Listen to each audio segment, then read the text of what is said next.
이번 시간에는 우리 변수에 대해서 배워볼 겁니다. 이 변수라는 거는 앞으로 여러분들이 코딩을 함에 있어서 매일매일 사용을 할 거고요. 아주 중요한 내용입니다. 자, 그렇기 때문에 우리 좀 새로운 마음으로 시작을 하기 위해 프로젝트부터 좀 새로 만들고 진행을 할게요. 자, 좌측 상단이죠. 보시면 파일이라는 메뉴가 있고 이 파일 메뉴에서 새로 만들기 가장 위에 있는 프로젝트 클릭하세요. 자, 그러면 메인 상단에 프로젝트 명을 넣을 수가 있는데 저랑 똑같이 만들겠습니다. 헷갈리지 않고도. 자, 베리어블이라고 만들게요. 얘가 변수를 얘기하는 겁니다. 베리어블이 변수인 거고 이 프로젝트를 만들 때 여러분들 이 위치가 실제로 여러분들이 만든 데이01이라는 프로젝트의 위치와 똑같이 만들어주는 게 좋아요.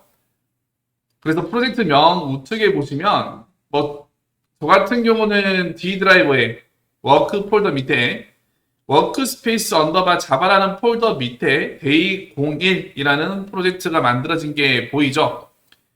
이 프로젝트와 똑같은 경로를 잡아주시면 됩니다. 잡아주실 때는 우측에 이 폴더 모양 이거 눌러서 경로 잡아주시면 돼요. 저도 지금 보시면은 D 드라이버 밑에 워크라는 폴더 밑에 워크 스페이스 언더바 자바라는 폴더 이 폴더를 선택을 해 놓은 상태고요. 이 밑에 프로젝트 만들 거다 라고 되어 있는 상태입니다. 자, 그리고 이번에는 여러분들 아마 처음 하시게 되면은 샘플 코드 추가 여기에 체크가 되어 있을 건데 이거 체크를 해제를 하고 하겠습니다. 이렇게 되면은 프로젝트 내에 아무 내용도 없이 만들어질 겁니다. 자, 생성을 누르시고요. 자, 이 창에서 열기 하겠습니다. 이 창에서 열기. 자, 이렇게 되면은 왼쪽에 프로젝트 영역에 보시면은 새로 만든 베리어블이라는 프로젝트로 이제 잡히게 되는 것을 확인할 수가 있어요. 자, 자바 코딩을 위해서는 일단 가장 기본적으로 클래스 파일을 만드셔야 됩니다. src라는 폴더에서 우측 클릭을 해서 새로 만들기 자바 클래스. 자, 이쪽으로 들어올게요. 자, 클래스 명은 우리 똑같이 베리어블 01이라고 할까요? 앞에 있는 B는 대문자입니다.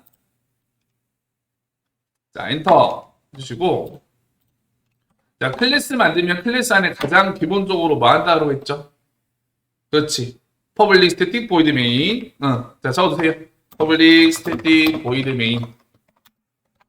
자, string args.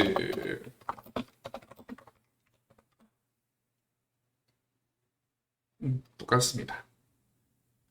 자, 이번 시간에는 자, 주석을 좀 적으면서 할게요. 자, 이번 시간에는 변수에 대해서 배울 겁니다. 변수. 영어로는 뭐라고요? variable. 오타가 난 것 같은데. 여기가 A죠? 변수에 대해서 배울 겁니다. 여러분들이 알고 있는 변수도 분명히 있을 거예요. 뭐 수학 시간에 배워봤잖아요. 말 그대로 변하는 값이죠. 변하는 값. 자바도 똑같습니다. 변하는 값이라고 생각을 하시면 되고 혹은 뭐 조금 더 이렇게 생각하셔도 돼요. 변하는 값을 저장하는 공간이라고 생각을 하셔도 됩니다. 비슷한 거 아니잖아요. 이렇게 된다. 자, 한번 써보겠습니다. 변수를 일단은 사용을 하기 위해서 제가 기본적인 내용들을 쭉 적어드릴게요.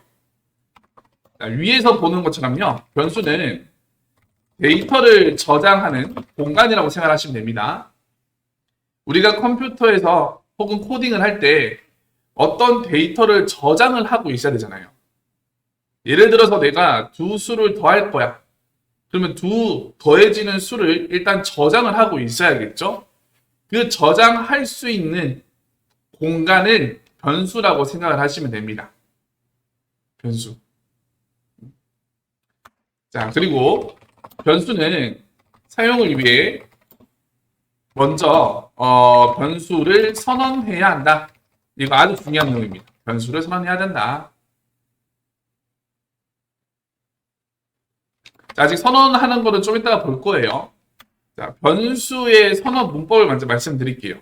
자, 선언하는 문법이 있겠죠? 선언 문법은 자, 이렇게 됩니다. 자료형 띄우고 변수명 세미콜론. 자료형 띄우고 변수명 세미콜론. 이 자료형이라고 하면은 지금은 뭐라고 판단하시면 되냐면 우리가 프린트LM 배울 때 뭐 문자, 숫자 이렇게 구분했죠. 자료의 형태, 얘를 자료형이라고 보시면 됩니다. 그래서 이 자료형을 다른 말로 뭐라고 하냐면 데이터 타입이라고 얘기를 해요. 데이터 타입. 자료의 형태. 똑같은 말입니다. 자, 이렇게 된다. 자, 예시를 보여드릴게요. 우리가 실제로 코딩은 메인 메소드 안에서 이제 작업이 들어가잖아요. 자, 해보겠습니다. 변수의 선언이라고 제가 한번 주석을 다시 적고 여기다 적어볼게요. 자, 먼저 자료형이 들어야 되죠? 자료형. 자, 따라 적습니다. int라고 적을게요. int. 띄우고 자, 변수명이죠. 이거는 여러분들 변수의 이름입니다. 이름은 여러분들이 편하게 지어주시면 돼요. 저는 일단은 num이라고 적어보겠습니다. 마지막은 세미콜론을 붙인다. 자, 얘가 변수의 선언입니다. 앞에 있는 이 int가 자료형이에요. 자, 조금 더 설명을 드릴게요. int, 얘를 int라고 읽습니다. 인테저라는 정수의 줄임말인데 얘는 어떤 역할을 하는 거냐면 정수를 저장할 수 있는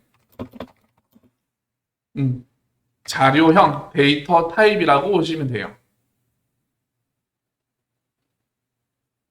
그렇죠? 그리고 말씀드린 것처럼 이 num이라고 하는 거는 변수명입니다. 변수명. 그렇죠? 그래서 여러분들이 코딩을 함에 있어가지고 제대로 이해를 하고 있다는 거는 이 명령을, 이 코드 한 줄을 여러분들이 한글로 해석을 편하게 하실 수 있으면 되는 거예요. 자, 얘를 제가 조금 해석을 해보면 이런 말이 되는 겁니다. num이라는 이름의 정수를 저장할 수 있는 공간을 선언한 거예요.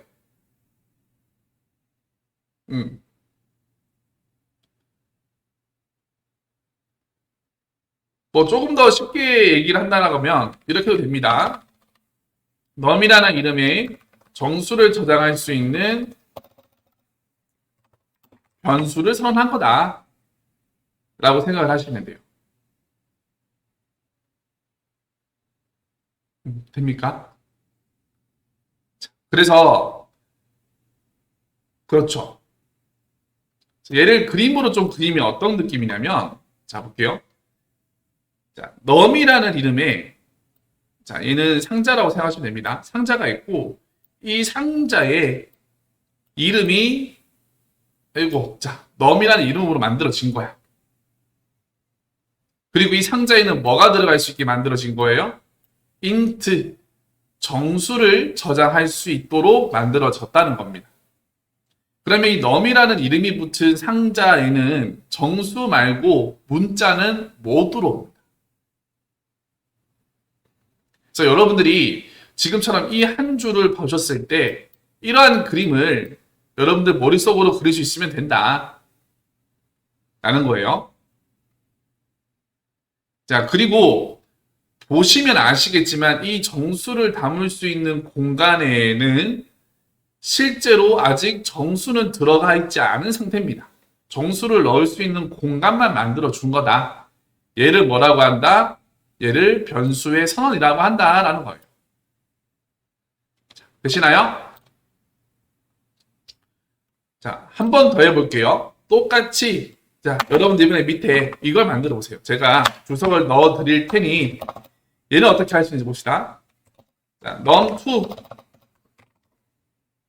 라는 이름이 정수를 저장할 수 있는 변수를 선언해 보세요. 넘프라는 이름의 정수를 저장할 수 있는 변수 선언. 똑같죠? 자, 앞에 일단 자료용이 들어야 됩니다. 변수를 선언할 때는 무조건 자료용 넣는다. 정수를 저장하기 위해서는 int라는 자료용을 넣어준다. 자, 그 다음에 변수명이 들어와야 되는데 제가 num2라는 이름을 말씀을 드렸죠. num2. 그리고 마지막으로 세미콜론을 붙인다. 그렇죠. 이렇게 되는 겁니다.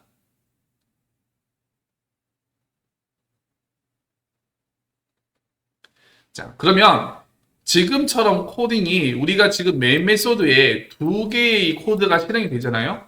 이 두 개의 코드가 실행이 되면은 뭐 컴퓨터 내부적으로 어떻게 만들어지는 거냐? 자, 해볼게요. 상자가 하나 만들어져요. 이 상자의 이름이 하나가 num으로 만들어지는 겁니다. 이 상자는 숫자가 들어갈 수 있다.